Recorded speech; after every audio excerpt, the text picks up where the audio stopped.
Therefore, brothers, we have an obligation, but it is not to the sinful nature to live according to it. For if you live according to the sinful nature, you will die.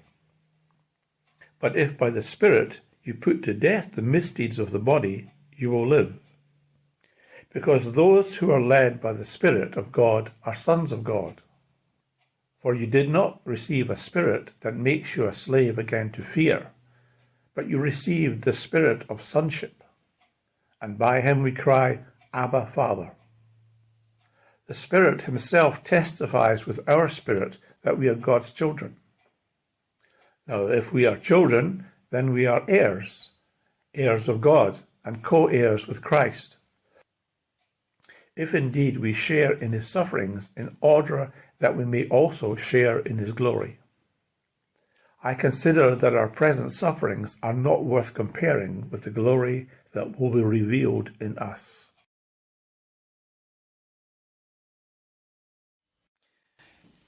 Thank you for joining me today as we look at part 2 of the talk entitled Sons and Daughters of God. And I'm looking today at the implications of that fact. The last time we looked closely at the fact that God treats us as his own sons and daughters. And not only that, but has adopted us so that we have the full rights of inheritance in a similar way as the firstborn son in ancient times. And we share in the inheritance of God's Son, our Saviour, the Lord Jesus Christ. We have been adopted rather than something less, but adopted so that we are made full heirs with the Lord Jesus. And because of that, and amazingly, he is not ashamed to call us his brothers and sisters. You are watching and listening this morning, and I want you to know that God is not ashamed of you. The Lord Jesus is not ashamed to call you his sister. The Lord Jesus is not ashamed to call you his brother. You have been reborn, born again of the Spirit of God. You are a new creation in Christ Jesus.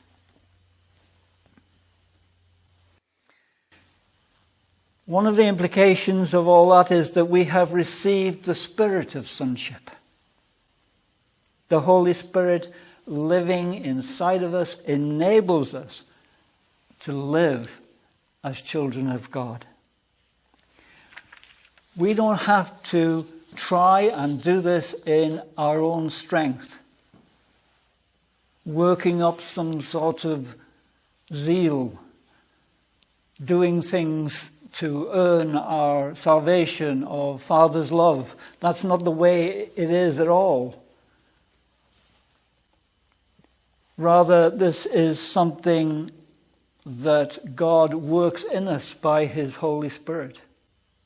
As we seek to continually be filled with the Holy Spirit and attentive to his voice, so he leads us and enables us to walk as sons and daughters of God through our daily lives.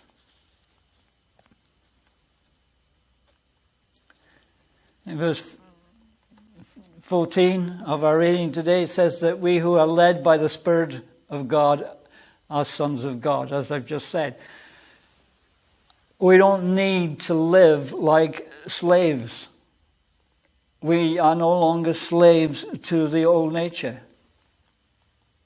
You and I can live like a son, like a daughter of God, free to live as God desires, set free from the bondage of sin, free to live as God our Father desires us to live. The full life that Jesus promises us.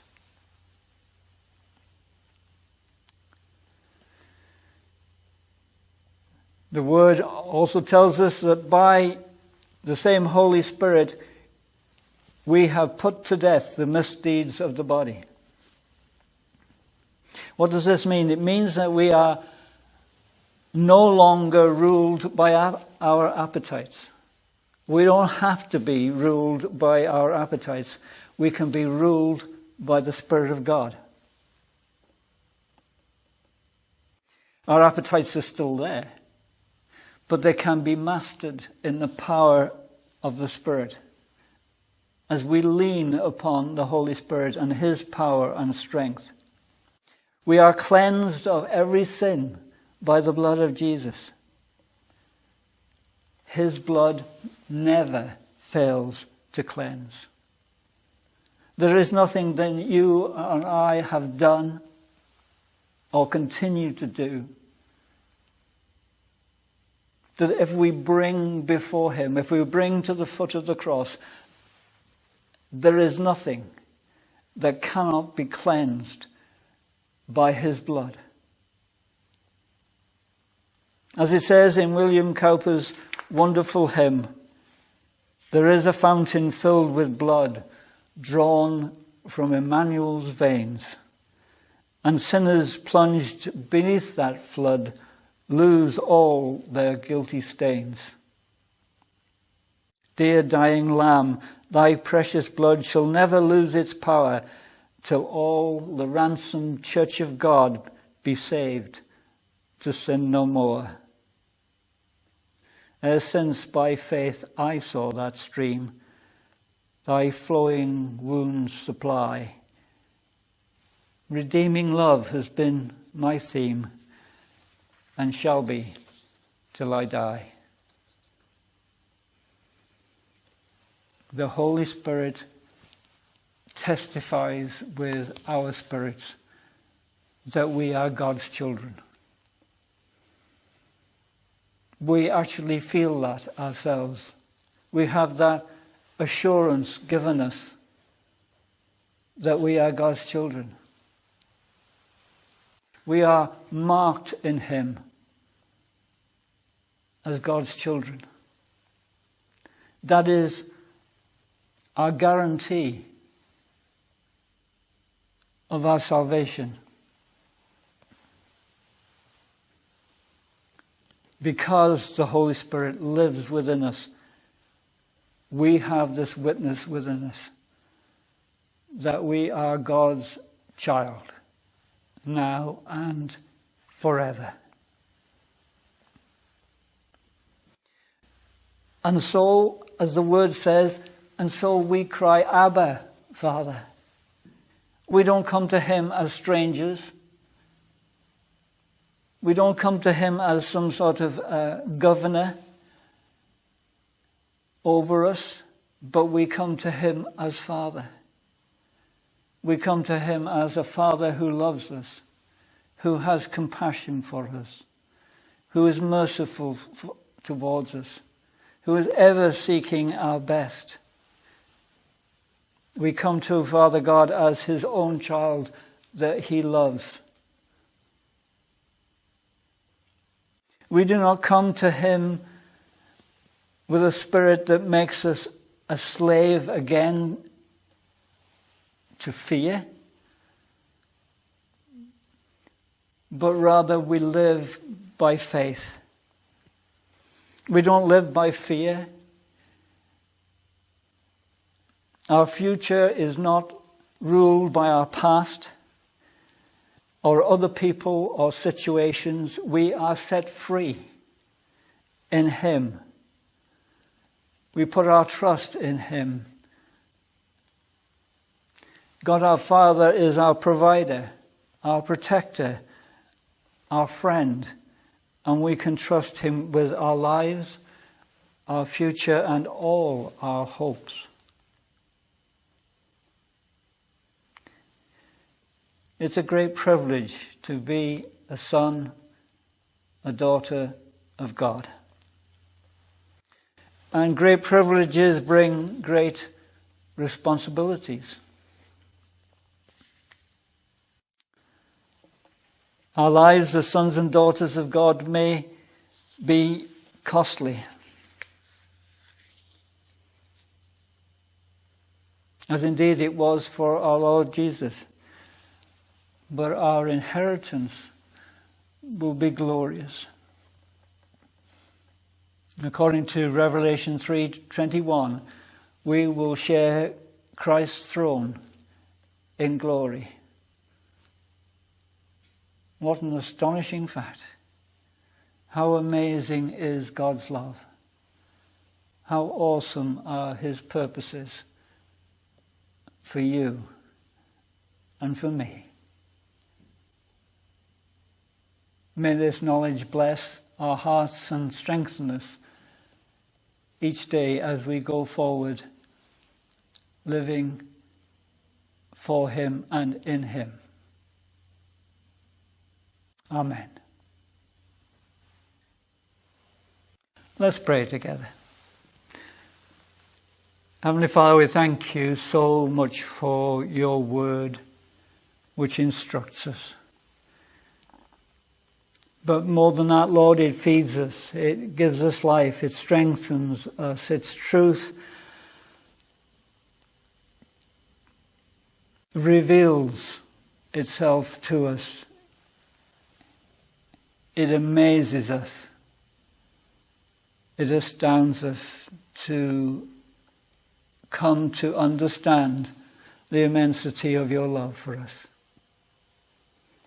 We thank you so much for this incredible fact of being made sons and daughters of God, joint heirs with our Lord and Saviour Jesus Christ. And Lord, we understand that immense privilege has implications for our lives as we seek to walk with you, and we pray, Lord, now understanding that more than anything else we need your Holy Spirit. We need more and more of your Holy Spirit. We need to be filled with your Spirit each day and each hour. Lord, first of all, that we may come ever closer to you and never let our love grow cold.